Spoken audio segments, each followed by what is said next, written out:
ఈ కాలేజెస్కి సంబంధించి దామేగుంటలో రెడ్డిపాలెంలో ఒక విషయం చెప్పాను. నెల్లూరులో నారాయణ మెడికల్ కాలేజీలో చంద్రబాబు నాయుడు గారి శ్రీమతి భువనేశ్వరి గారికి భాగస్వామ్యం ఉంది, దాంట్లో పార్ట్నర్ అని చెప్పాను. దీని మీద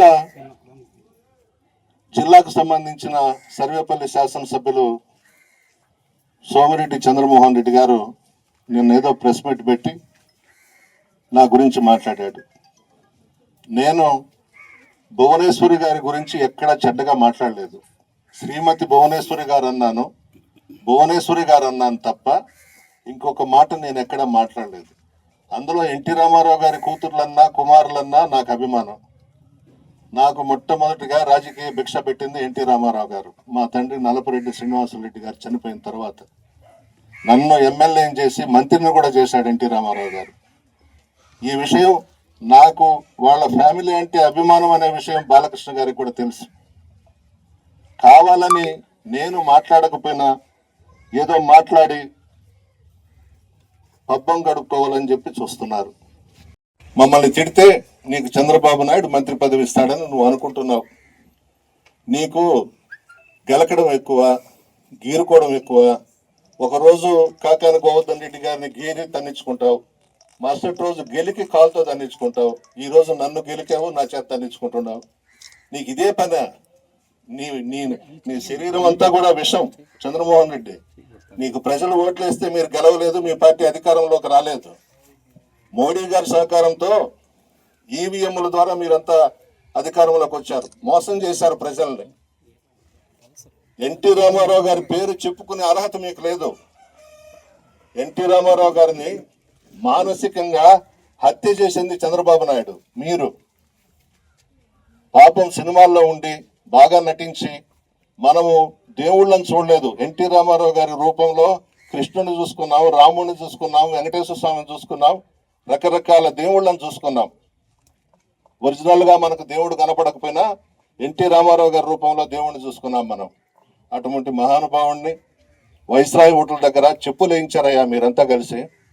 ఎన్టీ రామారావు గారి చివరి రక్తపు బొట్టు వరకు, చనిపోయే వరకు నేను నాతో పాటు 13 మంది ఎమ్మెల్యేలు ఎన్టీ రామారావు గారితో ఉన్నాం.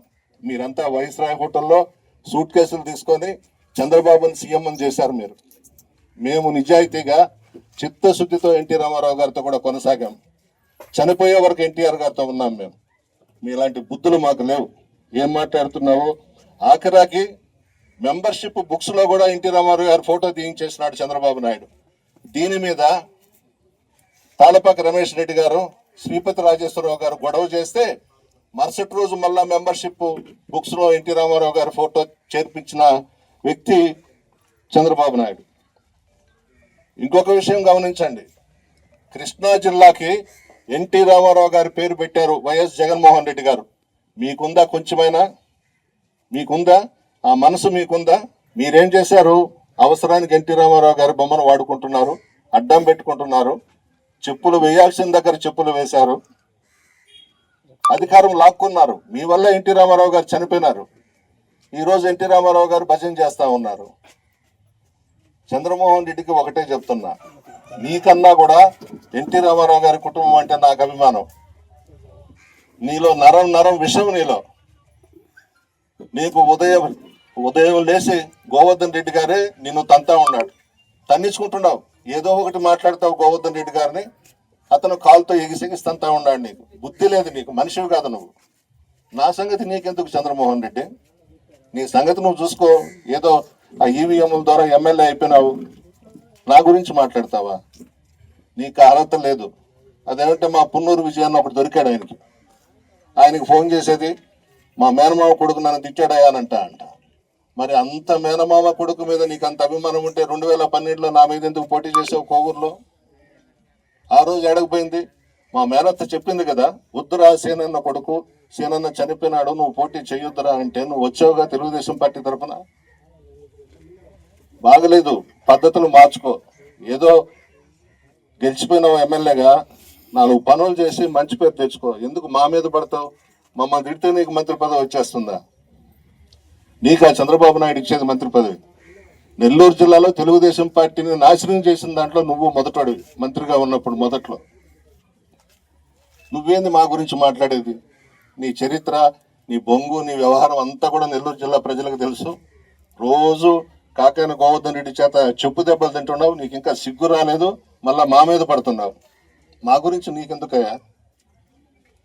రాష్ట్రంలో మీ పార్టీ ఎట్లా అధికారంలోకి వచ్చిందో అందరికీ తెలుసు.